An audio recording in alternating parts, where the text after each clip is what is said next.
तो सल भगवान की जय। हम संसारी जीव हैं। हर क्षण हम पाप करते हैं, हर क्षण पाप में हमारा पूरा जीवन डूबा है महाराज। उद्धार कैसे होगा?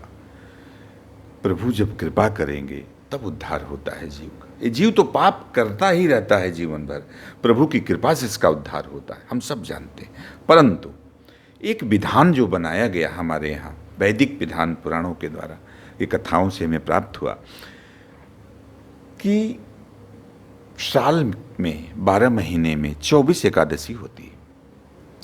इन 24 एकादशी के अलग अलग नाम हैं, अलग अलग महत्व हैं। इसी में एक आती है ज्येष्ठ मास की शुक्ल पक्ष की एकादशी। इस बार तो गंगा दशहरा के अगले दिन ही पड़ रही है। ये जो एकादशी है इसे निर्जला एकादशी कहते हैं। निर्जला नाम इसलिए पड़ा, एक बार की बात है, पांडवों को भगवान श्री कृष्ण उपदेश कर रहे थे।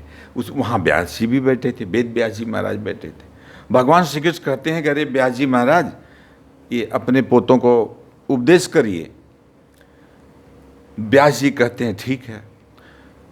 व्यास जी कहते हैं कुंती, माद्री और सभी, भीम तुमको छोड़कर से सभी एकादशी का व्रत करते हैं, तुम तो कभी व्रत करते नहीं, व्रत किया करो। भीम कहते हैं कि दादाजी भगवान हम व्रत नहीं कर पाएंगे, भगवान हम एक समय बिना भोजन के नहीं रह सकते, हम तो दोनों टाइम भोजन करेंगे। हमारे अंदर तो एक विचित्र अग्नि जलती रहती है महाराज, हम भूखे रह नहीं सकते, उपवास नहीं होगा हमसे।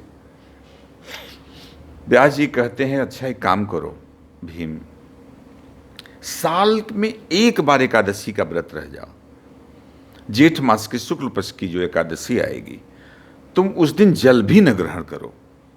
जानते हो भीम, जब तुम ऐसा करोगे, इसे निर्जला एकादशी कहा जाता है, जब तुम इस व्रत को करोगे तो तुम्हारे जीवन के जितने पाप हैं वो सब भस्म हो जाएंगे।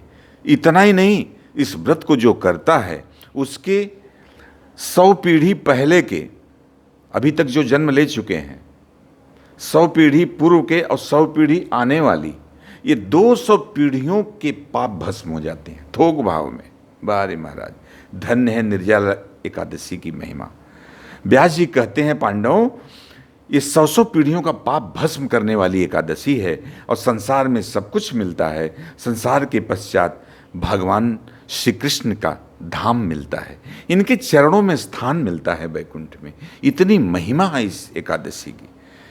निर्जला एकादशी का व्रत है ये। सूर्योदय से लेकर सूर्योदय तक शुरू करें, पहले सूर्योदय से शुरू करें, नेक्स्ट जो अगला सूर्योदय होगा कल का, उस दिन इसका पारण करें। द्वादशी में इस व्रत का पारण होता है। और इस व्रत को जिस दिन आप करेंगे एकादशी के दिन, खूब दान करें, जप करें, यज्ञ करें, ये सब करें महाराज। ये सब अक्षय हो जाता है, क्षय नहीं होता इन सब का।